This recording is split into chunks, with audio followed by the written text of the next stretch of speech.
Ladies and gentlemen, we are back once again. Welcome in to the Brew Party podcast. This is episode 72. I'm your host, that definitely doesn't know the most, Andy Hopper, joining you once again, thanking you for being here, whether you're listening, whether you're watching us on YouTube. I just appreciate you. We are back from our week hiatus, our week break. Not a planned break, if I'm being honest with you. I had a guest lined up, and it ended up not working out. This is like the second or third time that it has not worked out with the guest, so it might be done pursuing that. I mean, I'd love to have him on the show, but if it's not going to work out, it's not going to work out. Don't say you can do it and then just not say anything else after that. So that's all I'm going to say about that. So this episode, though, is a heater. It's another banger. We have a friend of the program joining the show for the first time, and I'm so excited for all of you to hear it. So from Down the Block Sports, the host of the Alec Walt Show, the man himself, it's Alec Walt, joins the Brew Party podcast. We're talking Boston sports, ladies and gentlemen. Excuse me for that terrible, hacky Boston accent.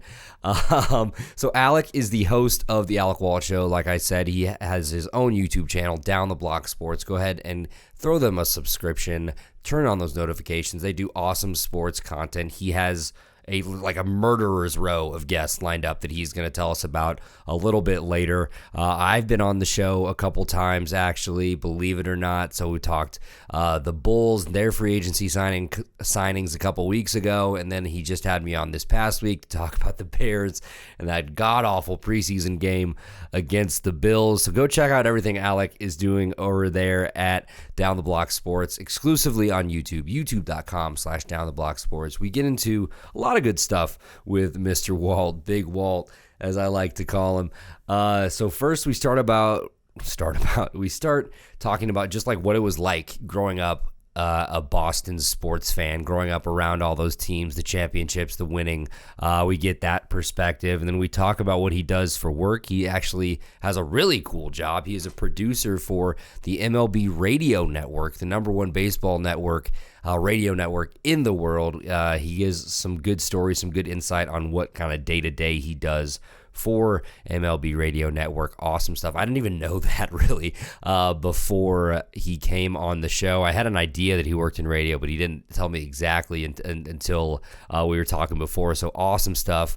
We talk a little bit about his background, about him, like I said, his Boston sports fandom, what that was like, and then we go into a little preview of the New England Patriots season. We talk about the quarterback battle they are currently having between Cam Newton and Mac Jones. Cam Newton is sidelined, I think, for the first half of this week's practices due to some COVID protocols. So Mac Jones is a big opportunity for him. We talk about what he would like to see. That would be Alec. What he would like to see the Patriots do at that position, and then what else they kind of have to offer, what the rest of the team is looking like as well. From there, we do a quick update about the Boston Red Sox and their slump that they are currently in. I think as early as a couple weeks ago, they were like 10.5 games above the Yankees. Yankees make those moves at the trade deadline, and they are now ahead of the Boston Red Sox. The Red Sox, I think, currently still are in position for the second wild card spot, pretty different from like a month ago maybe. So awesome stuff from me and Alec, from Alec and I, especially from Alec. I want to thank him once again for joining the show, joining my humble program, to share his awesome knowledge. Like I said, go check him out, Down the Block Sports on YouTube. So before we get into this content, before we get into this interview with the one and only Alec Walt, I got a couple things I want to talk about. You guys had to know I wasn't going to get through this podcast without bitching about the Chicago Bears. So here we are. Everybody knows what's going on in Chicago, pretty much. It's the quarterback controversy. It's Andy Dalton. It's Justin Fields. Who do they start? Matt Nagy has been adamant that it is Andy Dalton's job. He has been named the Week 1 starter against the Los Angeles Rams, much to the dismay of a lot of Chicago Bears Nation. A lot of fans are just fiending to see Justin Fields out there in regular season action. Matt Nagy says we need to give Andy Dalton a chance in the regular season. We need to see what he looks like. And I don't know if that's true. The way this offensive line is currently set up, I don't think they're going to block anybody. Andy Dalton is on the wrong side of 30. He cannot move outside of the pocket. He's not mobile. You know who is mobile? Justin Fields. We've seen it in the first two preseason games. I mean, he rushed for Hold on, I actually have numbers here. Look at me trying to pull these out of my ass when I have them right in front of me. So Fields versus the Dolphins, 5 rushing attempts for 33 yards and a touchdown. Against the Bills, 4 attempts for 46 yards.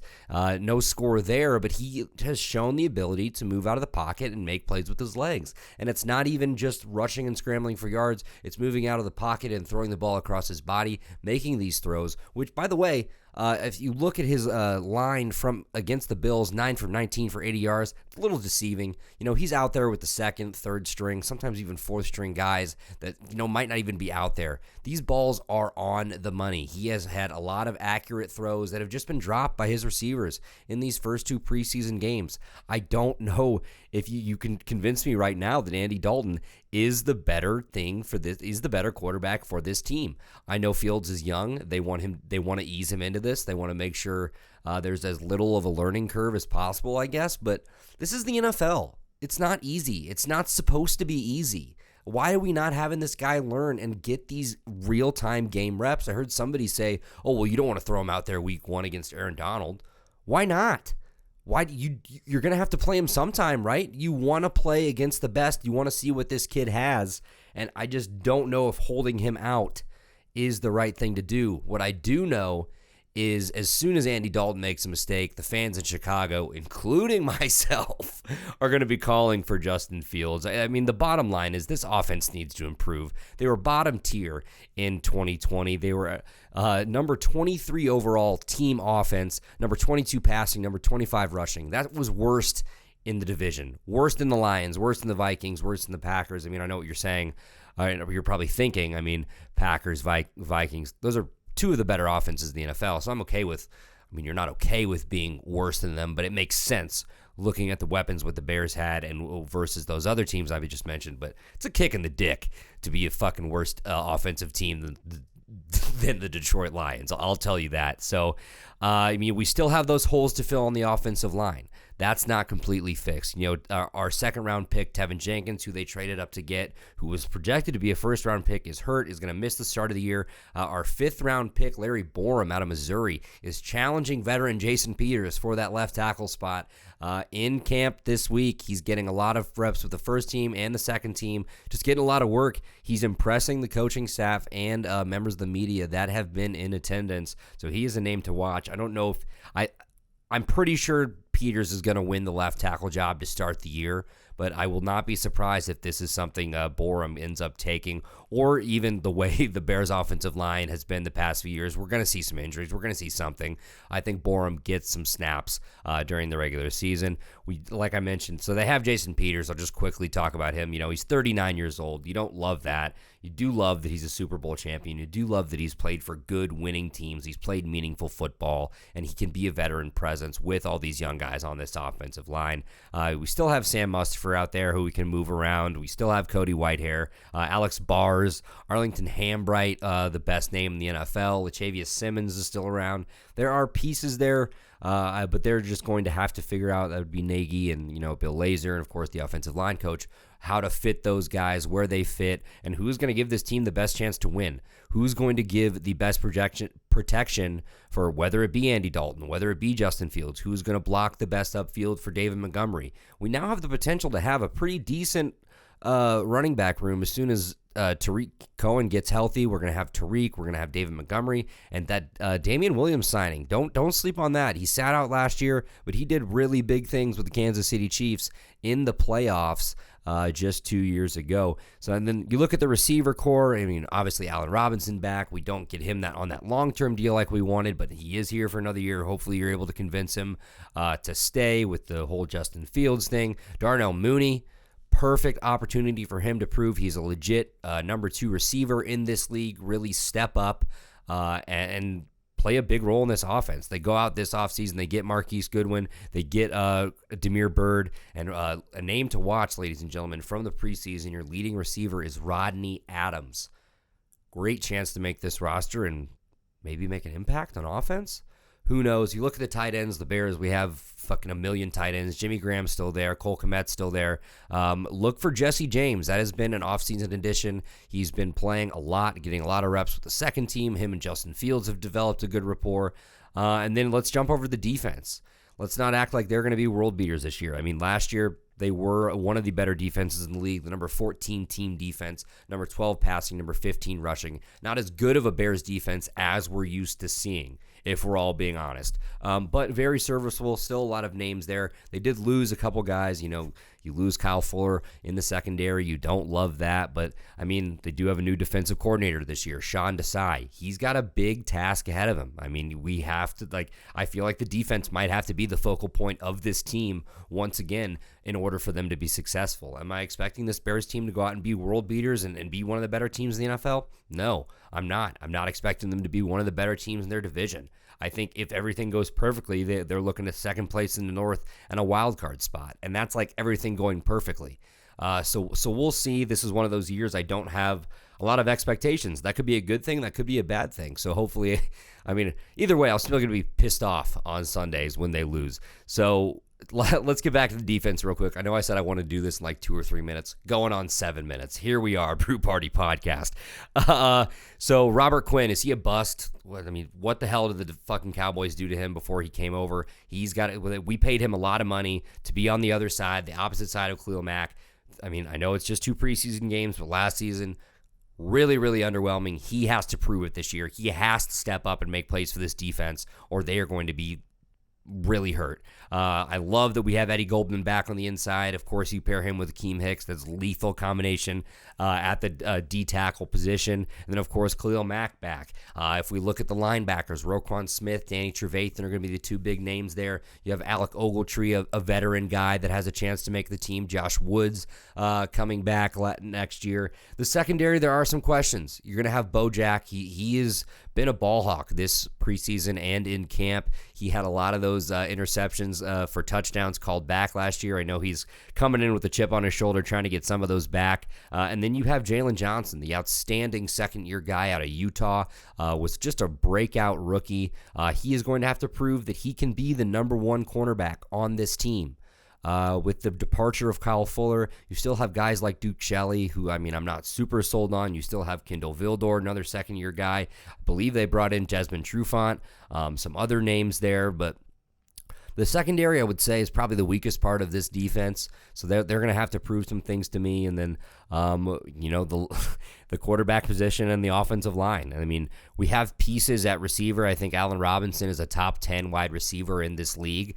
But other than that, these guys behind him are going to have to prove it, that they can be successful and help the Bears win games. I know this is a process. This is the NFL. I said it earlier. It's not supposed to be easy. So I don't want to act like the Bears just need to do 1 or 2 more things and they're perfect. It's all said and done. They're going to win the Super Bowl, because it's not. It takes a couple years to build these things, but I think the first thing you do to get started on that right foot is you start Justin Fields week 1 against the Los Angeles Rams. That's not going to happen. It's going to be Andy Dalton. I don't know if I see him starting more than 4 or 5 games if things start to go south in Chicago, because Nagy and Pace, how much longer can you have Fields as the shiny object on the shelf? We're like, just wait. We just need more time. We need more time for Justin Fields. Nagy said, I want to do what's best for Justin. I don't care about what everybody's saying about my job. I want to do what's best for Justin. That's going to be what's best for the Chicago Bears. So that just seems a whole load of lip service and fucking crap, if you ask me. But that is my 10-minute rant on the Chicago Bears. 3rd preseason game coming up next week against It's in Nashville against the Tennessee Titans. Justin Fields getting the start. Going to play about 2 quarters, and then good old Big Dick Nick Foles, 3rd-string quarterback, who we're paying more than the other 2. Will come in and finish off that 3rd preseason game. They need to deal him away, by the way. I don't think we need 3 quarterbacks on this roster. They need to see what they can get for Nick Foles and see if they can fleece somebody. So let's move on. Before we get into this interview with Alec Walt, I want to quickly say college football is back. I'm so fucking excited. Week 0, baby. The Fighting Illini are taking on the Nebraska Cornhuskers. It is the start of the Brett Bielema era in Champaign. I'm going to be there. Send me any ideas you might have for content. I'm going to be doing a few video clips, some small content videos from the Stands College Sports, our weekly college football show. We aren't going to be doing a week 0 show for that, but we will be doing a show for week 1. Looking forward to getting back on the air with Brian and Tom Scavetta, and looking forward to just being back. This will be my first live sporting event in like 2 years. I'm fucking so excited. I don't know if Illinois is going to win, but I think the energy in there is about to be absolutely electric. Super excited to take my son to his first sporting event too. So make sure you follow us on Twitter. We are at The Brew Party. We're on Instagram at The Brew Party as well. Follow us on Facebook at The Brew Party Podcast. Go ahead and subscribe to the youtube.com/The Brew Party, and turn on those notifications so you know every time we post a new video, post a new episode. Thank you to everybody for all the support. Means the world to me. If you would like to support the show, go to buymeacoffee.com/The Brew Party. You can buy us a brew. We'll give you a nice little chug on our next episode. It'll be your sponsored Brew Party chug. If you like this shirt, look at this glorious ass fucking shirt. I know the mic is in the way. The merch is in. Thank you so much to everybody who bought merch, who participated in the campaign. It should all be there now. You should be looking beautiful in it. I cannot thank you guys enough for the support. Help me get this new mic. Help me get this new setup. So it's just overwhelmed. If you still would like to buy some merch, you still can. Go to bonfire.com/brand-new-brew-party-merch, or just go to our Twitter. Just go to twitter.com/The Brew Party. It's our pinned tweet if you still want to buy some merch. Thank you so much, everybody, for tuning in. This is episode 72 of the Brew Party podcast. Before we go, make sure you check me out. I just did an awesome guest spot with the 3-Man Weave. We did an NFC North roundtable. I let out my comments, concerns, kind of similar to what I just did here about the Chicago Bears. Talked to a Packers, Lions, and Vikings fan as well, along with Cannon and AJ from 3-Man Weave. So thank you so much to those guys for having me. Check that out on their YouTube now. If you want to go check out the replay, it's youtube.com/3Man Weave. And then, of course, check out my 2 appearances on the Alec Walt Show. Go to youtube.com/DownTheBlockSports to hear me talk once again about the Chicago Bears and then the Chicago Bulls from a couple weeks ago. So without further ado, this is the Brew Party Podcast, episode 72. Let's get into our interview with the one and only Alec Walt. Ladies and gentlemen, we are back once again, the Brew Party Podcast, episode 72, and we're joined by a very, very special guest from Down the Block Sports, the host of the Alec Walt Show. It is the man himself. It is Big Walt. It's Alec Walt, joins the Brew Party Podcast. We are talking Boston. We are talking Patriots, Red Sox. We're talking a little Alec Walt today, getting his story. He also works for the MLB Network radio network, right?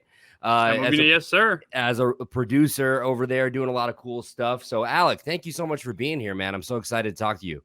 Heck yeah, man. I appreciate you having me. We've had some pretty awesome conversations before about the city of Chicago. Today, we're going to talk about my city, the city of Boston. So, I always enjoy talking sports with you, and it's pretty cool to join your show, man. I really appreciate you having me. Dude, of course. I'm so happy to have you here. I want to thank you once again for having me on your show a couple times. Let me spew off my ramblings about the Bulls and then the Bears. So before we get into everything, let's talk about you for a minute. So you are the co-founder of Down the Block Sports. You can find that at youtube.com/DownTheBlockSports. So how did that come about? How did you get this idea? And what kind of content are you guys producing over there? So I've been really into broadcasting for a very long time. And I'll actually start at the beginning. I graduated from the great St. Bonaventure University, as you can see from the flag behind me. And when I arrived on campus, man, this is what I wanted to do. I couldn't see myself doing anything else. I did tell myself when I got there, if broadcasting didn't work out, the opportunities weren't there by my junior or senior year, maybe I'd consider switching majors. But I told myself when I arrived on campus, I was not allowing that to happen to myself. So I got involved with the college radio station. I ended up being the sports intern at one of the local radio stations in the Olean area, working for Gary Neese, the radio voice of the St. Bonaventure men's basketball team, did live sports reports for 3 years, did color commentary alongside of him as well through high school basketball. So I was growing myself as a broadcaster, learning behind a microphone on a major country station and working alongside someone who's been doing play-by-play for a major Division I university. Well, I wouldn't say major, but for a Division I college basketball team for 20 plus years. So I had this opportunity. Like, I told myself when I got here, I was going to do it. I got the opportunity, did play-by-play, and did a lot of working with one of the guys who's one of the best guys in the business. Now, when I got to graduating, I've been doing that for 3 years. Moved to South Carolina, was a news talk radio producer down there. Ended up getting a gig as a co-host on a ESPN radio station doing South Carolina Clemson pregame morning show content.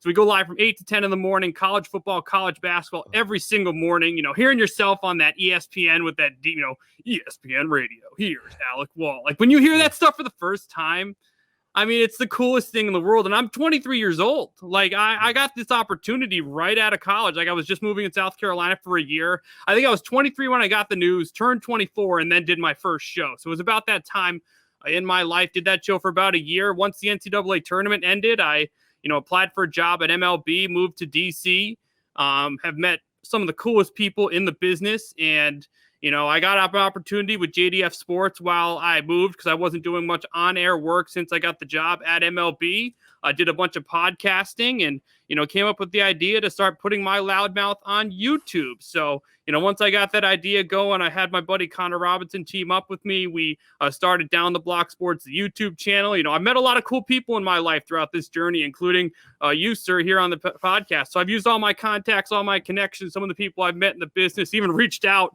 A couple reaches who've even said yes to joining me on a show. So I've kind of put all that experience together, started this own YouTube channel, and man, after nearly 5 months, we're at about 426 subscribers, man. We've been killing it from the start. So it's been an amazing journey so far. If you were to tell me, 7 years ago or so that this is where I'd be when I turned 27, I mean, I'd tell you we're nuts, working at MLB Network Radio, having my own channel. I mean, maybe I'd have my own channel. I don't know about that part, but, where I've gone in my journey so far, where it's taken me, where it could potentially take me. I'm only 27 years old, and I've been working on the number one baseball radio station in the world for over 2 years. So, there's a lot of things I can do with this journey. It's been amazing so far, and I can't wait to see what happens in another 5 years or so, man. The journey just continues to amaze me. To the moon, man. That is insane. Absolutely insane. So I know you were telling me a little bit off air, but just if you want to describe kind of what your duties are at MLB Radio Network. So one of my main roles is to produce MLB Round Trip, which is the night show. We normally either follow a game or go live at about noon Eastern. Our show is 3 hours or so long, and the final hour of the show is called the Round Trip Roundup. What my job is as a producer is to take every single game that night in Major League Baseball, put together a bunch of notes like final scores, pitching performances, stats on the game, things like that, order the game based on significance, and the final hour of the show gets replayed throughout the entire night. So I have to find highlight packages and sound, base the games based on pretty much like teams that are near each other. Like the Red Sox followed by the Yankees, followed by the Rays, kind of group them together like that based on relevancy, and it gets replayed overnight. So my job every single day, because there's games every single night, is to get the information on those individual games and, put some sort of broadcast script together for 4 segments over an hour to get replayed overnight. It's a lot of work. If you love baseball like me, it's awesome because one thing I've learned about that job since doing this, man, there's no breaks in that game. You hit a slump, man, you can't take a day off or two and come back recharged.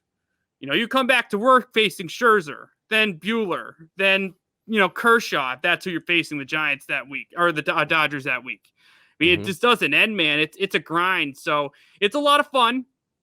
Getting to hear from managers and all that stuff all the time is pretty cool. Getting to talk to former players, managers all the time is pretty cool. I also get the opportunity to go on some of the daily shows as well, which is just doing everything but talking is what I like to say is what I do. So it's a lot of fun. MLB Network Radio is an amazing place to work. Sirius XM Channel 89 for some of you who have a Sirius XM in your car or on your phone. So if you want some of the best baseball content, find it here, Down the Block Sports, and of course the channel I've been working on. I don't know this much baseball content from just doing my own research. I talked to some of the best people in the business, so it's definitely helped me a lot as a broadcaster, even doing my job, even though I'm not the one specifically talking on the air, giving the baseball content when I'm at work. Well, still, you're like you said it earlier. It's the number one baseball radio station in the world. And you just get to sit back and watch the people who know the most about it and just listen and absorb all that information. Have you had any kind of like pinch me moments getting to talk to anyone specific in your time there, or I mean, even on your podcast too? I mean, Steve Sachs, who I get to work with all the time, you know, 2-time World Series champion, 5-time All-Star, played for the Yankees and the Dodgers. So I give him smack about that because, of course, I'm a fan of the Boston Red Sox. He's pretty cool. I'm a frequent watcher of ESPN Sunday Night Baseball, so I know Eduardo Perez very well. Awesome. He was really cool to meet. He's an awesome guy. He's one of the cooler guys I've met at MLB Network Radio. Jim Bowden, former general manager, traded for Ken Griffey Jr. when he was with the Cincinnati Reds. And yeah, these are just people that, you know, when I get assigned to do work with them, you know, I get to hear their stories on the air and, you know, their insight on how they would have handled certain situations as a player, as a general manager, as a broadcaster, as an insider, you know, a bunch of different things like that. So, you know, some of the different ways of looking at sports now is just off the charts. But man, you know, just being able to go to work and say that you work with some of the people that, you know, used to work with sports teams or currently work with sports teams is honestly the coolest thing in the world. Yeah, it is amazing. So, you know, these people have made millions, you know, made massive moves, you know, made massive plays, won massive games. And, you know, I'm a 27-year-old who graduated from St. Bonaventure, who loves to talk on the radio, and, you know, we're all working together. So it's a pretty cool experience. Go Bonnies, baby. Go Bonnies. So you mentioned you're a Boston Red Sox fan. We see the Red Sox pennant. We see the Patriots pennant that you said is probably going to fall down. Probably. Let's talk about just growing up a Boston fan, because I'm always curious about that. And I don't really know if I've had anybody on this podcast to really talk about that. Everybody knows the tradition of winning, whether it's been the Patriots with the 6 championships. You know, the Red Sox have gotten a couple in the past 20 years. The Bruins have played really well. What was that like growing up cheering for teams that just always seemed to be winning? I mean, it was awesome. I mean, your expectation every year, your goal every year is for your team to win. And, you know, not many fan bases have been able to say that they've seen all of their teams win. Now, I unfortunately decided to, I fortunately went to St. Bonaventure, but the chances of them winning a national championship anytime soon is pretty slim. So, fortunately, I have those 4 other teams to help me out here. But, you know, they're all different, too. Like seeing your hockey team win it all and your basketball team win it all those different, like, feel within the city and the connection within the city and, you know, seeing all those parades. Being a Boston sports fan was amazing because you knew every year, for the most part, your team was going to be good. Mm-hmm. You know, Bill Belichick and Tom Brady, you know, your expectations to make the playoffs, your expectations to win the AFC, your expectations to win the Super Bowl. I saw 6 of them. You know, the Red Sox, you know, they're the only team I haven't seen lose in a finals. Because the Red Sox, since I've been alive, every World Series they've gone to, they've won. I can't say that about the other teams. But yeah, man, I mean, you expect your teams to win. You expect your front offices to make moves. You expect your teams to make the right draft picks. And, you know, being a Boston sports fan, you were just involved so much in what your teams were doing. And, you know, that's one of the reasons why I'm such a passionate sports fan is because growing up, you know, I'd go to a football game and I'd see guys like Tom Brady. I'd go to a basketball game. I'd see Kevin Garnett, David Ortiz. You know, I still see Patrice Bergeron. You know, I used to see guys like Zdeno Chara, you know, on the ice. And these are guys that are winners. These are guys that are gritty. These guys are the team players. And, you know, they were why I got so obsessed with sports, was because I was always watching the best of the best in my own city, in my own backyard, even winning titles. So, you know, being a Boston sports fan is amazing. You know, putting yourself in a position to see all your teams win is amazing. It has been a little bit, you know, the Bruins got close. The Red Sox looked like they could do something this year. Of course, they've fallen out. The Celtics have gotten worse over the last couple of years. Brady's obviously gone. We're obviously going to talk here about the quarterback situation in just a little bit, but a lot of sports fans have the goals of seeing their teams win it all. And I've been able to do that already in Boston, and it's been pretty awesome. How many of the championship parades have you been to? Zero. You don't go to those? No, I live a little too far for those. Plus, of course, growing up, you'd have school the next day. St. Bonaventure is 6.5 hours, or for Boston, probably closer to 8. Yeah. So when they won when I was in college, it wasn't really an option for me to travel and go and do. But yeah, I mean, I really didn't go to, actually, it was funny. I lived in DC for 2 years. I went to their one parade when the Nationals won it all. And I, lived in the Massachusetts area for a good majority of my life. And when the Sox were winning and all those other teams were winning, I never went to one of them. So I wish I went to a few more. Hopefully down the road, I can see my teams win a few more and have a couple more chances to go down there. But for the million opportunities I've had, I have not gone to any of them so far. Do you think, like, with all the success, it makes it a little tougher? Or do you think New England fans take it a little harder when their teams are struggling? Yeah, I mean, it all depends. Obviously, when their teams are struggling, they don't like it. But like, even when the Celtics were bad after the Pierce era, they drafted Brad Stevens. They were starting to head in a direction. If you are heading in that direction and you're putting in the effort, they like you. It's the opposite where, when you go in the opposite direction, things can get a little ugly. And, Boston's a high-pressure city. We saw John Farrell in year 1 win the World Series. The Red Sox went in the wrong direction. He made a bunch of boneheaded decisions. 2-3 years later, he's out the door. Alex Cora comes in. He's been pretty successful so far with Boston outside of the year. He wasn't there due to suspension. The teams he's put together and the teams he's been able to manage have been pretty solid. Now, Boston is not an easy place to play. You can very quickly become an enemy of outside. We don't like enemies coming in as well. We're not afraid to boo you. There's a lot of expectations with the job you take when you come in the city. It's not easy. We've seen coaches and players and come to Boston and not fit in well, and it can get ugly. We've seen other guys come in and fit in absolutely perfectly. It's a city that you really need to connect with if you're going to be successful, but there is that pressure there. If you're not consistently winning, if you're not putting together a solid team and you're not doing the thing that needs to be done, Boston's going to throw you out of town. And it can get ugly, but luckily they've been able to win recently, so you haven't seen that side of it very much. Right. Do you think the city kind of lives and dies by one team a little bit more than the others? Or do you think it's pretty equal? I think it's equal because they've all won. But obviously, like most cities, Patriots dominate. They kind of all do in their own separate air at times. Like, very rarely do you go to a Boston game growing up. I think obviously COVID now has changed things. People don't want to go to a sporting event. They've been packed. You walk around the city, you see flags and banners and signs and posters and whatnot of pretty much every season. So I'd say that it's pretty balanced for the most part. Like most cities, there are some that are very separate. Like it's not like a Chiefs Royals. Like they're pretty equal in regards to popularity. So I'd still say Patriots have the edge because they're the football team. But when one of those teams are in action, you're seeing people all over the city of Boston wearing their gear. Where do they rank for you personally?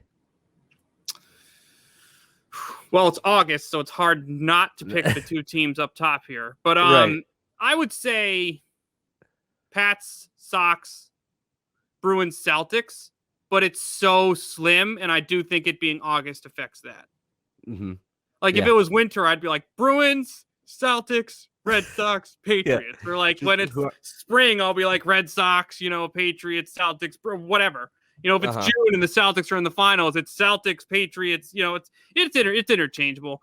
The Celtics have actually been making more moves than the Bruins lately, so they may tick up a little bit because I haven't really done much Bruins because they haven't really done very much after the first couple of days of free agency. So it's so slim, but it's 3 weeks away. What's 6 weeks away with hopefully the Red Sox getting into the playoffs. So as of today, that's probably it, but it literally, my power rankings change, by the minute. Love it. Love it. And I mean, I feel like that's what every sports fan is. It's whoever is playing right now, whichever you can get more excited about at the moment. So let's talk Patriots, man. We're going to talk Patriots, and we're going to close out the show with some Red Sox. So start here. It's the conversation that everybody's talking about: Cam Newton or Mac Jones. So Cam Newton was the Patriots starter last year. It didn't really go as planned. I'm sure he did have, he did get COVID. He did miss some time. He did kind of struggle a little bit. Didn't look like he was fully immersed in the offense as he should have been. And then now they go ahead and they take Mac Jones in the first round. They are now in a quarterback battle in the Patriots training camp. So give us an update how that's kind of going, maybe how you foresee this quarterback battle going into week one. Well, it was weird because recently now Cam isn't practicing. Mm-hmm. So all offseason, I've been saying Cam is going to be the week one starter. He's someone who regresses as the season goes on. We saw that last year before COVID. We've seen that in years past. He's someone who takes hits. He's someone who's beat up. He's someone who is at times inconsistent in the pocket. So, obviously, it's weird. I was reading this article. There was a misunderstanding with COVID tests conducted away from NFL facilities. His absence if he traveled to a Patriots-approved medical appointment, which required him to leave the region. I think Patriots approved is a key word in there, because if it wasn't, I don't think he'd be on the team. But it's just a weird situation, because last year he had a situation with COVID. This is the second year he's now, I know he hasn't tested positive or anything, but he's not practicing when he's in a position battle for that spot. Now, I wasn't expecting Cam to play that much in the third preseason game. I think the timing isn't the biggest deal because of, the fact that they have Mac Jones, Brian Hoyer. They can fill out that final preseason game, get the first team ready to start in that week one matchup against the Miami Dolphins. But, I think it's just, poor timing. Whenever COVID-19 is involved, the headlines are going to explode. This is obviously the second time Cam Newton's been involved. Bill Belichick was quoted today about Mac Jones, gave the most basic quote ever that basically says the opportunity is his, like every player on the Patriots is all the time. But I still think Cam Newton's going to be the week one starter. He did look very solid against the Eagles, who might have looked worse week two than your Chicago Bears. But, at the end of the day, I still think the number one QB in this offense is Cam Newton. I don't think he's going to be as the number one QB for very long, because one thing Mac Jones has showed me this preseason is, yes, he's not playing the number ones against some of these teams, but he's a little bit further ahead than I think people thought. He's very calm in the pocket. He sets his feet. The ball's out of his hands quickly. He's finding his receivers. He's making throws in tight windows. Yes, again, he's not facing Jalen Ramsey, Stephon Gilmore, and Chris Harris in a secondary with, 2012 Brandon Browner and Earl Thomas. But, he's proving that he's able to learn a pro offense, read a pro defense. You're seeing him make signals at the line of scrimmage that people are responding to. You're seeing him react to people that are lining up in the defense in front of him. And, that's not something you see from rookies on day one. And those are some things that we saw Brady do with Josh McDaniels. And, obviously he's not the next Tom Brady, but he plays that similar playing style. He's slow. He's a pocket QB. If you put him under pressure, he's going to fall to the ground. The ball's out of his hands quickly. It's a quarterback the Patriots are comfortable with in that offense. One thing he's been, one of his strengths is his ability to read a defense. He's shown that. He's calm in the pocket. He showed that. He has a solid running game he has with him, a strong offensive line. So, Cam needs to make sure he's here, because I do think that if Cam has another mistake here or misses another week of practice or so, he will not be the starting quarterback of the New England Patriots. But I do think week one, it will be Cam Newton, but it will not be Cam Newton for much longer, because Mac Jones is getting really close to being that number one QB. And he's shown this preseason that he can lead an offense very early in his NFL career. So Mac Jones does have the highest PFF grade through the first two preseason games out of any rookie quarterback at 92.4. So he has looked really good. And then now you mentioned, so Cam Newton is out, I think he has to miss the first half of this week. So that'll be Mac Jones getting all these first team reps. getting close to the first week of the season. So you say Cam's going to start, but you say not for long. How long before, like, how long is that leash? Because we know he didn't really perform well last year. What if he comes out week one and starts balling out? Like, what if it is a completely different Cam Newton? Well, the thing is, I saw a different Cam Newton in that second preseason game. I mean, the ball was coming out of his hands. It was getting out of his hand quick. He was finding those certain receivers, moving the ball down the field, had a strong running game, was able to spread the field a little bit. Again, like I mentioned before, the Eagles' defense sucks. But those were little things we wanted to see from Cam on day one. Now, the one thing that's going to help Cam is their schedule at the start of the season is not that difficult. Dolphins, Jets, Saints, Bucks, Texans, Cowboys. Now, obviously, the Buccaneers is a tough matchup, but, Miami's not much better or worse than them. The Jets are expected to be the worst team in the division. The Saints don't have Drew Brees, even though I still think they have an offense that could possibly put some points on the board. I think the Patriots facing them week 3 instead of week 10 when Michael Thomas comes back is a little bit different, but that Saints game, in my opinion, is very winnable. Bucks, Brady returns to New England. Would be crazy to think that they would win that game. The Texans are arguably the worst team in football. Dallas is better, but then they play the Jets again. The Chargers, who I don't think Bill has ever lost to, maybe a couple times down the road, but it seems like every time we play the Chargers, we absolutely smack them. And then it gets a little tougher with teams like the Panthers and the Browns, who I do think have the chance to be potential playoff teams around the time I think Belichick, for the most part, will switch his quarterbacks. But, Cam's lucky it's not, Bucks, Browns, Titans, Bills, Colts, Panthers, weeks 1 through 6. It's a pretty manageable schedule. I wouldn't be surprised if they lost to Miami. Miami's a solid team. Brian Flores knows New England very well. But I wouldn't be surprised if Cam Newton was sitting there 3-2 after the first 5 games of the regular season. And if he's 3-2, it's going to be his. If he's 2-3 or 1-4, it's not going to be his. But for his luck, he's in a situation where he can get that 3-2 record. But I don't think when he gets a little bit deeper in the schedule, like I've said before, man, Cam's shown a history of deteriorating. And if he starts showing signs, New England this year can go to a better backup. They're not going to be in a situation where they play Brian Hoyer against Kansas City, who individually loses them the game. They're going to go to a Mac Jones who's comfortable, looking more and more comfortable in this offense. Still may need some fine-tuning, which isn't a problem. It's his first season, and they have someone who can start already in the roster in week 1. So I don't think this situation obviously helps Cam, because this is obviously the second time something has happened. I guess the Patriots approved whatever he was doing, which I was really surprised to read. But, give it week 6. If Cam starts showing what Cam's shown the last couple years, you'll see who I like to say Mac Jesus take his turn in New England. I really hope the Bucks don't smack him and then he makes his appearance in the fourth quarter down 47-7. I hope they bring him in at the right time. Of course, the next week is against the Texans, so we'll have to wait and see what the schedule does. But outside of those Cowboys and Bucks games, maybe the Dolphins, maybe the Saints, they got a schedule they can win pretty early on this season. So do you believe Mac Jones gives the Patriots a better chance to win than Cam Newton does? I don't think it. See, yes, because what's Cam going to look like week 17? Okay. If Cam wins them some regular season games, has this offense looking solid, but can't escape the pocket in week 17, they're not going anywhere. I think if Cam deteriorates, Mac Jones takes over as the starting QB. If they do make the playoffs, I'd much rather have Mac in that QB spot than Cam.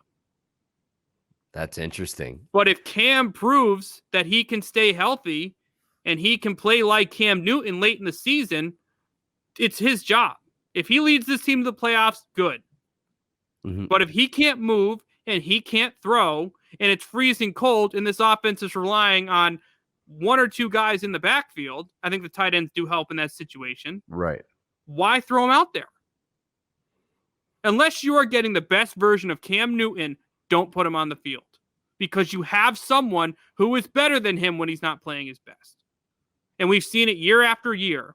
When Cam takes 4 or 5 huge hits and it's week 8 and it's getting colder and teams are figuring him out, and his arm strength isn't there as much, the same thing happens every year. And you think Boston sports fans are going to be accepting week 8 of him throwing incomplete passes 6 feet above Nelson Aguilar's head? No. No way. So, I mean, let him have his great first month. Maybe dip into the second month, depending on how he's playing. The schedule helps in that matter. And then once you see the decline you see every year, put Mac Jones in that spot. And I think that's when he starts his career with the New England Patriots. My guess is week 7. Okay. And I think that's being a little generous. But I do think the Texans and the Jets being in the first 5 weeks of the season gives Cam that extra week. Okay. I mean, yeah, that makes sense. So would you say this is Cam Newton's last year in New England? Absolutely. I think the future of this franchise is clearly going to Mac Jones. I mean, what's the point of, keeping him around as a backup? Yeah. Belichick for years has always gone with he's comfortable with a Hoyer in that situation. Now, I don't know how much longer Hoyer will be around. I do think they'll have to explore other options at that backup QB spot. But, if Cam isn't the clear starter, I don't think he would sign a 1-year deal to return with Mac Jones still on the team. I just don't think that makes sense to him. I think he's in New England again because he has the chance to have a full offseason. Now, of course, cut short a little bit here towards the end, but it's his chance to kind of do something here at the beginning. I don't think this COVID thing obviously helps him, but I still think it's his now, but there's no way. I just don't think it makes sense for him to return next season. I think Mac will have full control of the offense by next year. Right. How big do you think the additions of Jonnu Smith and Hunter Henry were for, even potentially getting Mac Jones out there earlier? You have 2 experienced tight ends that are going to give him an extra option. I mean, forgive me for not really knowing who the guys on the outside are besides Aguilar. I know N'Keal Harry's requested a trade, but what other weapons is he really working with here? You got Kendrick Bourne, who's a solid possession receiver. Jacoby Myers, who's really stepped up as almost that number 1 in the preseason. N'Keal Harry injured himself in that first preseason game, diving for a catch. He kind of landed on his shoulders, crunched in, dealt with an injury like that. So, his wide receiver targets aren't great, but I do think the addition of Smith and Henry is huge because we've seen what this offense looks like before with 2 tight end sets. I don't think Smith and Henry are as good as Gronkowski and Hernandez, but when we had that 2 tight end set, the Patriots offense was absolutely deadly. Now, when you have a young QB, you have a solid running game, you have a solid offensive line, you have the security blankets, that's going to help him develop a ton. You have to respect the tight end now in New England. Last year they didn't have to, and it was extremely difficult to move the ball. These guys get open quickly. They're guys that are very solid receivers, and in the red zone, pick one. Right? Yeah, for real. And Smith, he's like a power forward. Mm-hmm. His dude's a monster. So when you looked at the Patriots offense last year, they had more rushing touchdowns from Cam than passing touchdowns. So now, and when the Patriots get inside the red zone, on the goal line, get close, they can either run with Cam or now they have legitimate options for him to lob up and pass the ball to. Plus, we've seen in the past when Cam Newton had Greg Olsen, their number 1 receiver on that team was the tight end. He's someone he's comfortable throwing the ball to. So Belichick said, if he's going to be our starting quarterback, we got to bring these tight ends. That's what they did. They added 2 of them, used some of their cap space. Belichick's not a big spender, normally in free agency outside of course, Stephon Gilmore. But, he spent the money on Judon. He spent the money on Henry. Same with Jonnu Smith here, on the offensive side of the ball. But, they needed to find guys that fit around Cam Newton. They needed guys that were going to help in the development of Mac Jones. They have 2 security blanket tight ends, a solid running game, a solid offensive line. It's going to help both QBs no matter who's in there. But they needed this if Cam was going to be the starting quarterback. So do you believe they filled all of their needs this offseason? No. They're too weak at receiver. 2 week at receiver. Like they have 4, okay guys. Like I think Aguilar has the ability to stretch the field. I think Bourne's a solid possession receiver. I think you can kind of do a bunch of different things with Jacoby Myers. N'Keal Harry's a more physical guy. Of course, he's injured, but the wide receiver depth isn't there. We're in a league where there's unbelievable amounts of wide receivers. And for some reason, the Patriots still can't figure out. I also don't think the wide receivers are going to be the focal point of this offense. I think it's going to be run first. And I do think Cam's first options are going to be his wide receiver or his tight ends. And I do also think he's going to throw a lot to his running backs. So even though they don't have a number one receiver, I don't think they're going to be too reliant on one because they have other ways they're going to build this offense and have the identity offensively. But, Aguilar is an okay number 2. Bourne is more likely than not a 3. Myers is a solid 3. Harry on a good day is a 3. Yeah. So, I mean, Mac Jones certainly doesn't have Ruggs, Judy, Waddle, and Smith anymore. But I do think having those tight ends there in the middle of the field is just going to make his life a lot easier. A good tight end, good security blanket. It'll help him with his reads here as a young QB. Let's look at the defensive side of the ball real quick. What are they looking like there? Do you think it's going to be an improvement over last year? You mentioned the signing of Judon. Obviously, you have Gilmore back, who's regarded as one of the best cornerbacks, if not the best cornerback in the league right now. What should we expect defensively from the Patriots? I think the Patriots improved a ton defensively this year. I mean, I was critical of their front 7. I didn't think they were deep enough along the line of scrimmage. They go out and spend big money on Matthew Judon, who's going to make everyone's life easier on the edge on the other side. And they added what's his name? The defensive lineman out of forgetting his name, Alabama. Either way, they drafted him in the second round. He was a potential first-round pick. He looks like a big physical defensive lineman, and they needed to improve their front 7. Their run game was almost too weak. I think they needed to improve there on the edge. Having Judon be the focal point of the defense or the front 7 is going to free up guys like Chase Winovich, Josh Uche, Dietrich Wise on the other side, improve the pass rush, improve the run game defensively. He can go to the sidelines and stop a speed running or speed anyone. He's a good defensive player. Now, Bill Belichick knows exactly how to use him. He set him free here in the preseason. I expect him to do the same. But, the Patriots have depth here all over their defense. Their secondary is arguably the best in the entire league. They added depth at linebacker. They with Kyle Van Noy coming back and Dante Hightower. So I give a lot of credit to Belichick for what he was able to do this offseason. He's normally not a big spender. He did find a way to bring a lot of guys back on both sides of the ball. So, when you have guys like Judon, Hightower, Van Noy, McCourty, Gilmore as your core defensively with other young guys who could step up like Wise, Winovich, Jennings, I think could have a solid year. They got a lot of different options here defensively. And when you get Belichick options on that side of the football, it can get pretty nice for New England. So I have a lot of confidence in this Patriots defense this year. I think defense is going to be a huge part of their success this year because I don't know how many points they're going to score with Cam Newton as that starting quarterback. So solid running game, solid defense. That's going to be the identity for the Patriots this season. Absolutely. So give me your record prediction for the Patriots, and we're going to move on to the Red Sox. The thing is, I don't think their schedule is that tough. So like when I look at it on the top, Dolphins win. Jets win. Saints is kind of a win-win. I think the Buccaneers, they'll lose. They'll beat the Texans.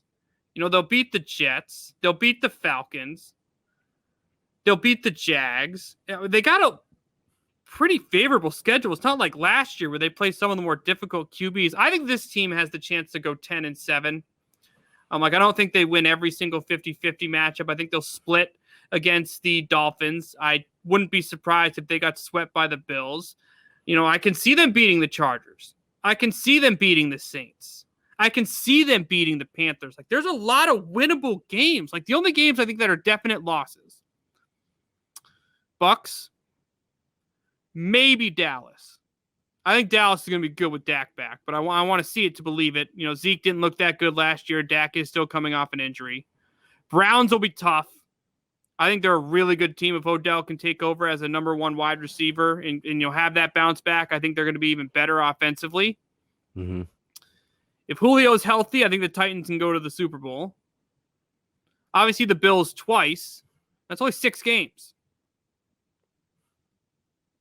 I mean, and you know there's going to be some games you don't show up. I think 10-7 is a very realistic record for this team.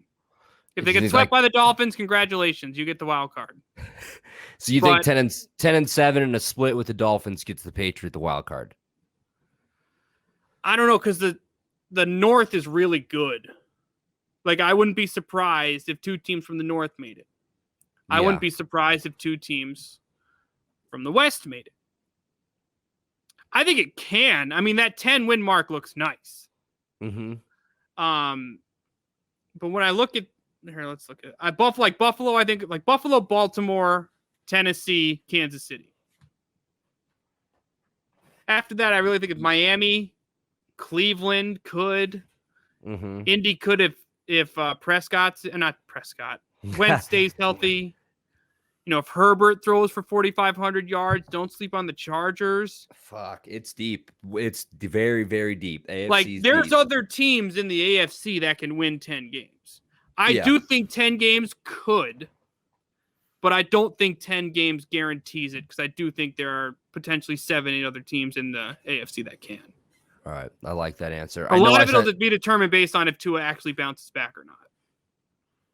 Could we see Jacoby Brissett starting games in Miami? We'll see. You did mention the Jaguars just a second ago. Travis Etienne suffered a Liz Frank sprain and is likely to be out for the 2021 season. So that is interesting. Wow, I did not realize he was out for the season. Yeah, that literally made no sense to me outside of the Trevor. Yeah, I know. I didn't. I think I was just trying to go get the teammates. 1,400-yard rusher on a contract where you owe him nothing, and you send a first-round pick on a rebuilding team. Yes, exactly. Illinois State legend. That way. On a rebuilding team, you know, go for the there's so many other pieces you could go after. You already have a number 1 running back. Yeah, it made zero sense. And then it's like, oh, we're gonna put him at receiver. It's like, then draft a receiver. Yeah, we could talk for hours about switch your position once you get to the NFL. Urban Meyer, this isn't college. I don't know, dude. I don't know if this Urban Meyer experiment is going to work. I hate his defensive coaching staff. Yeah, it's not great, dude. It's and Trevor's getting sacked already. That's fun. That's so. I actually do have 1 or 2 more questions about the Patriots. The Tom Brady thing, the whole saga of him leaving. For you, what was that like? And also, do you think it puts an unrealistic amount of pressure on the next New England quarterback? So I wasn't thrilled. I mean, I didn't think it was going to happen. For a while, I was just kind of like, all right, he'll come back. And then obviously his request was he wanted better receivers. And it just, as the offseason went along, I'm like, Bill's not getting him a receiver. And then we were getting a little closer. And then we saw the rumored teams. And I'm like, he's probably going to Tampa Bay. And then he did. I mean, it was brutal. I mean, I get why he was here for so long. I mean, you know, you got to do nothing but respect for what he did in Boston. I mean, he won 6 Super Bowls. He had the ability to continue playing. He saw a better opportunity in a different city, and he pursued that. I mean, I don't really blame him. You look at New England's offense right now, you know, I don't see Gronk. I don't see Antonio Brown. I don't see Randy Moss. I don't see Aaron Hernandez. I don't see Wes Welker. I don't see Deion Branch. Who is he going to throw the ball to? Mm-hmm. Yeah. You know, Jacoby Myers? Jacoby Myers going to convince him to stay in New England? N'Keal Harry, who had ridiculous amounts of pressure on him his rookie season. Mm-hmm. You know, the tight ends are good now. They didn't have him when Brady was around. Right. When Brady left. But, I mean, it seemed like he wanted certain improvements. Belichick didn't go in that direction, and he decided to go to another city. And I was pulling from this whole time he was in Tampa Bay. I mean, no matter where Brady plays, I'm going to root for him. He's the best QB I've ever seen. He's the best QB I'm probably ever going to see, and he's the best QB a lot of people have seen because he's, by most people, the unanimous greatest quarterback of all time. So, it was an absolute pleasure to watch him. It's incredibly unfortunate that we went from the complete opposite of him in Cam Newton and had to deal with, fans thinking that he was going to win us 11 games and, just forgot how he looked in Carolina the last 5 years. So, hey, I mean, it's the NFL. Players can make decisions however they like once their contract is up. The Patriots didn't give him the team he wanted, and now he has one of the best teams if not the best team in the NFL down there in Tampa Bay in his first year. So, yes, I didn't love seeing him leave, but I got nothing but respect for the man and hope he wins another one this year. Unless he's playing New England, then I hope he comes in second. There you go, man. So, do you think like him being there and being like trying to take over the Patriots dynasty from Tom Brady puts an unrealistic amount of pressure on let's say, Mac Jones? I'd say it puts a lot of pressure on Mac Jones because, he's the new face. We haven't had a new face in a while. It's been Tom Brady for years. And Cam Newton was the new face, not exactly the future face, but he looked like someone who was going to be the bridge to whenever Belichick found his future QB. Now, obviously, at this past draft, he was able to take Mac Jones at pick number 15. Didn't have to move at all to make that selection, which is pretty nice. So, I feel like Mac got a bad rep because it looked like he was rumored to go number 3. Anyone who actually believed that, I think, is crazy. I wasn't buying that at all. I was pro Fields. Then, of course, they went the Lance side at the number 3 pick. We'll see how he looks in a couple years. But, the pressure's on for Mac. Boston's a city where the expectations are high. He came from Alabama, a team where the expectations are also very high. He's familiar with this coaching style playing under Nick Saban. He's familiar with learning all this newer. He's okay with being a backup because he was backup for so many years as he learns New England's offense. So right now, I think obviously the pressure's a little bit lower because he's new. He's exciting. He's, the guy, but we haven't seen someone like this as the face since Brady took over as the starting QB. So, I don't think it's like Super Bowl or bust in a couple years. I do think the development is needed, and Patriots fans are going to need to put some patience on him. But, it's Boston, it's New England, it's Bill Belichick, it's Tom Brady, it's Josh McDaniels. When you got those names attached to you, doesn't matter where you play, the pressure's going to be there. Yeah, for sure. How long do you think Bill Belichick is ever going to get tired of coaching? Like, do you think he's just going to coach the Patriots till like the minute he dies? I mean, I personally didn't think he was going to go through the process of developing another quarterback. If Mac is as good as he can possibly be, I don't see any reason for Belichick to go. I thought, once Brady's on, blow it up. They're not going anywhere. Well, I don't think this team is a contender right now. But it looks like Mac could possibly be the future face of your franchise and give you some very solid production at that position. Remember, his brother, everything around Mac is in very good condition. The coaching, the running backs, the tight ends, the offensive line, the defense. The receivers aren't great, but he'll throw to the tight ends a lot. He'll also throw to the running backs. It's going to be an interesting year, but, I personally, as a New England fan, I just kind of am sick of Cam Newton. I just want to see Mac start today. Yeah, but it's not going to happen. Listen, I understand how you feel. The whole Bears. It's like seeing Andy Dalton Fields take the field. I'm a little more confident in Cam than yes, Dalton, I'm a lot more confident last year. Yeah, Dalton's strictly a product of who's around him. Did you were telling me before we started you had a pretty funny Cam Newton story. Did you want to share that real quick? Oh boy. So when I was sophomore in college, I was visiting my cousins in Atlanta one who worked for the Atlanta Falcons. So I had the chance to go to a game with him, and it included field side passes in the fourth quarter. Now, this was the year Cam Newton was on the Carolina Panthers, and the Panthers were undefeated going into week 15 of the season. Now, remember, their one loss was against the Atlanta Falcons. So I'm walking around the stadium with my cousin doing some of the fan engagement stuff. We had to go to different parts of the arena throughout the game, so I got to see the game from different angles at different seats. I was actually sitting at the 10-yard line in the bottom bowl when Julio skied, I think it was Kuechly. It was someone. It was a disgusting catch. He just caught it, turned around, and just walked into the end zone like it was nothing.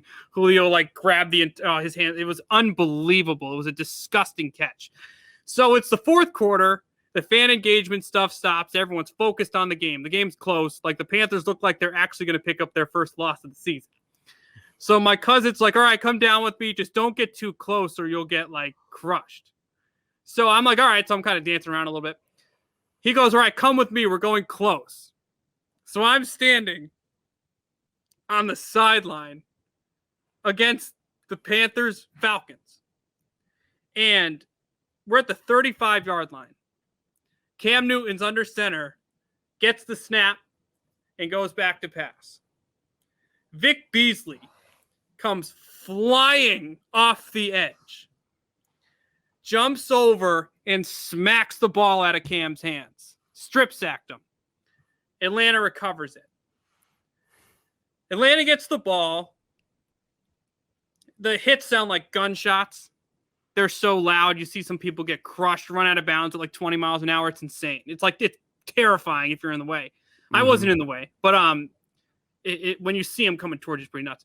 So Atlanta, it has a couple plays, doesn't do anything.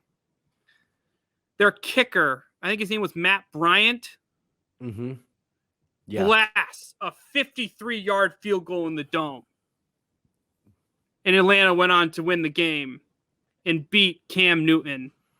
His one only loss that one season. They went on to lose again in the Super Bowl to the Denver Broncos. But, I wasn't a huge – he was on the Panthers. I was kind of indifferent. If he was on my fantasy team, I loved him. If I was going against him in fantasy, I hated him. But, my first experience seeing Cam Newton was in Atlanta from the sideline getting strip sacked directly in front of me by Vic Beasley. Dude, that's fucking insane. It's nuts. That's so insane. So insane. What a story. So that is our Patriots talk. Before we get out of here, let's talk Red Sox. Not as happy about the Red Sox recent performance as I'm sure you'd like to be. So for anybody that doesn't know, can you kind of explain what has happened to the Red Sox in the past couple weeks? So the Red Sox they had a bunch of – this year has been really all dependent on starting pitching because you knew the offense was going to be good. They've been hitting the crap out of the ball all season. But one thing that's been consistent is the fact that their starting pitching's been okay. Since the All-Star break, the offense has slowed down and the pitching has dropped off significantly. Now, it seemed like for a while they're going to wait for Chris Sale to come back, but it was consistently bad starting pitching, and it really affected this team. They do have Chris Sale back and Tanner Houck back, and they have looked a little bit better lately. But, again, their season's going to be depending on the production they get from the starting pitching. And after the All-Star break, it did not look good. And it led to them falling off to the point where they're now the second wild card team in the American League. One thing that does help them, of course, unfortunately, what happened to Chris Bassett, terrible. But, if the A's don't have their ace, it's going to be difficult for them to, it's going to be harder for them. Mm-hmm. They do still have some starting pitching depth. The Blue Jays are up and down. I still think the playoffs is in position for the Red Sox. But, man, they had the chance to win this division, comfortably get into the playoffs without playing one of those play-in games or wild card games. And now it looks like If they're not the road team in that wild card game, they're not going to the playoffs. And a lot of it has to do with the fact that they have played pretty bad baseball, specifically on the pitching side of these last couple weeks. Another thing, they needed a bullpen arm. Matt Barnes was declining. Everyone saw it in Boston. Same with Adam Ottavino. They added on Hansel Robles. They gave up Chavis for this dude named Austin Davis. One thing, I'm a huge Chaim Bloom guy, but piecing a bullpen like that, like the Rays do, does not work in Boston. I do think the lack of confidence in the bullpen is something that does hurt this team. Hopefully they can get Barnes to bounce back. He got crushed a couple games during this slump, but their pitching depth was a concern all year, and it fell at a pretty bad time. And hopefully they can get it back for the end of August. Right. So what was it like a couple weeks ago? They were like 9.5, 10.5 games up on the Yankees. Was it something like that? Because the Yankees were going into the deadline after losing to Boston. A lot of people were like, well, there's no reason for them to buy. Mm-hmm. Next thing you know, they add Gallo and Rizzo, put some lefties in their lineup, shake a few things around, and they have a very solid team. So, the Yankees are back in the mix. I think Toronto, it's going to be really tough for them to get back into the mix. But, you got to give a lot of credit to some of these teams in the American League. The Yankees needed to make a move and made it. The Red Sox didn't need to make a move, ended up not making enough moves, and wish the deadline was tomorrow instead of, 3 weeks ago. So, yeah, I'm not thrilled, but you got to give a lot of credit to the Yankees for climbing back because it looked almost unrealistic, and now they're in a pretty good spot. So you still are in position to make the wild card. What do the Red Sox have to do? So I think currently it's like 37 games left in the Major League season. I think 22 of those the Red Sox play a team that is 500 or better. And 14 of those games are against teams that have a record below 500. So it's going to be an uphill climb. They are playing against good baseball teams. What do you think they have to do? You think is it solely on the pitching? Can they be 100%. Better at the plate? It's solely pitching? Well, okay. They have had a few offensive players slump. But I'm confident that this offense is going to be fine. Mm-hmm. This entire season has been dependent on the starting pitching. When they get 5-6 innings out of their starters, in some cases, Eovaldi has the chance to get to 7. They win most games because their pitcher gives up 3-4 runs. That's fine. But when you have JD Martinez, Rafael Devers, Xander Bogaerts, Alex Verdugo, Jarren Duran, Kike Hernandez, Bobby Dalbec, obviously not in that order. But you have confidence that these guys can string hits together to get you 5 or 6 runs per game. Right. Especially it's a warm weather. This team complements their ballpark very well. And this is a confident team when they play teams who are better than them. Now, obviously, they aren't playing with the most confidence right now. But, they're a team that's gritty. They're a team that grinds out wins. They're a team that's not afraid to come back late in games. But I think one thing that's important for the Red Sox is getting early leads because if their pitching isn't confident or they have to come back, it's going to be more difficult when your pitching isn't as consistent or if your team doesn't have the confidence in your pitching to hold games. Mm-hmm. So the way I look at the Red Sox, score early and pray that your bullpen can hold on to games. I am a little worried about the Red Sox in close games right now. I don't think they can win the 2-1 games. I think they can get, a little deep into a game, an Eovaldi start, a Sale start, maybe a Houck start. They could get you into the 6 close. But can Josh Taylor, Hansel Robles, Adam Ottavino, Matt Barnes all get it done? At times this season, Josh Taylor was one of the best left-handed relievers in the American League at one point. 26 straight innings where he was dominant. Mm-hmm. Then he fell off. Barnes looked like one of the top closers, made the All-Star team. Faded. Adam Ottavino has pretty much done the same thing the last couple years.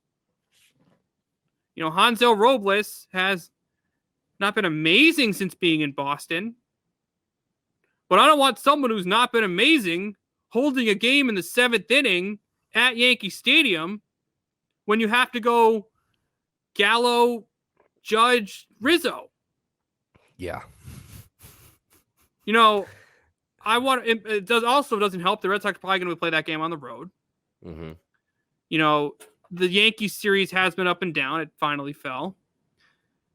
And it's just, I'm not as confident in this team today as I was a month and a half ago.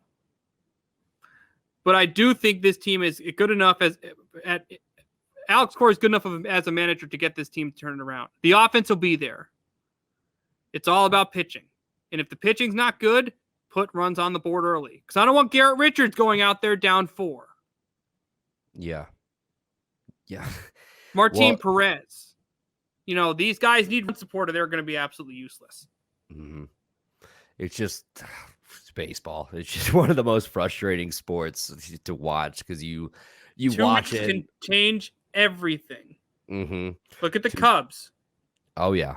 Absolutely. Look at the Yankees in complete opposite directions. So if the Red Sox are able to sneak into one of these wild card spots, because I don't foresee them catching the Rays for the top of the division. Do you? No. So if they do sneak into one of these wild card spots, what are the chances they advance to the ALDS? See, I think they could beat the Yankees. I think the Yankees can beat them. Mm-hmm. The edge the Yankees have is they have Cole, and I don't know what version of Chris Sale we're going to have. If you go into that game, Sale, Cole, both pitchers can go 7. The thing is, well, actually, I don't know if Sale can go 7. Sale wants to go 7. I don't know if he will. Both teams have a bullpen prone to blowing it. Chapman has not had Yankees fans comfortable. Barnes lately has not had Red Sox comfortable. I think a lot of it comes down to how many innings are you getting out of Sale? When can you get Cole out of the game? And which bullpen holds on to it? I would not be surprised if the Yankees won. I would not be surprised if the Red Sox won. This is a matchup that is, again, I mentioned a lot about pitching. You're facing the best pitcher in baseball. You used to have the best pitcher in baseball who's coming back from an injury. How do you manage them? How do you keep them in the game? How do you get the other pitcher out of the game? There's a lot that can happen in that one game scenario. But I'd much rather have Garrett Cole than Chris Sale right now. Yeah, I can't disagree with you there, man. So once the game, after that? It's not easy. Not easy. We'll see. They're two very high-level pitchers. I know Garrett Cole definitely is performing better right now. I guess that's not really fair to say to Sale just because he just came back. But if Sale can't throw more than 6 confidently, Eovaldi needs to start the game. Okay. I don't disagree with that either because Eovaldi can fucking shove too. So. I know, and he can throw at Yankee Stadium. Yeah. So I just makes me glad I'm not a baseball manager, bro, because it's just so many tough decisions and all that shit. So I am not a fan of Boone, obviously, because he's a manager of the New York Yankees. But right. Could you imagine managing in that market, dealing with your job security questions every single day leading up to the deadline? No way, especially if you're as shitty at it as he is. Oh shit! He saved his job though. He did save his job, so good for him. I totally will pretend I didn't just kick my tripod that has my webcam on it. So before we go, I want you to rate my Boston accent real quick. Marcus Smart. How does that? Because that is my favorite Boston athlete to say in a Boston accent. Marcus Smart. You definitely got how you say it down. Mm-hmm. You sound like a tourist. Yeah, I definitely do. Because you're emphasizing it's like Marcus Smart. If you go Marcus Smart, they know you're trying to force speaking like Bostonian. Just Marcus Smart. Marcus Smart. Still doing it a little bit, but it's better. Marcus Smart. Okay, I got you. I love it. Thank you for the lesson. You can even try with your name. Hopper. Yeah, Andy Hopper. And there we go, dude. Alec, before we get out of here, let's plug your stuff. Tell everybody where they can find all of your awesome work. Any social media you want to plug as well, podcast, YouTube channel, whatever. You got the floor, my man. Awesome, man. Well, you can find me on Down the Block Sports. We are only on YouTube, so you can find our YouTube channel at Down the Block Sports. Feel free to give me a sub if you would not mind. I have a loaded schedule coming up these next couple days as we wrap up the NBA offseason, even get into some NFL talk. I have people that work for the Giants, Trailblazers, Jets, Washington football team, Boston Celtics. Man, my schedule coming up on this channel is absolutely freaking loaded. So you're definitely going to want to check that out. I posted a video today about Josh Richardson getting an extension from the Boston Celtics. Definitely, you're going to want to check that out. Our interview with you did very good again. We did have a video on there about the Bulls and the Bears. Definitely check that out as well. So again, all of my exclusive content is on Down the Block Sports, exclusively on YouTube. Check that out. That's where you're going to want to find my content. Awesome. Check that out. Incredible sports content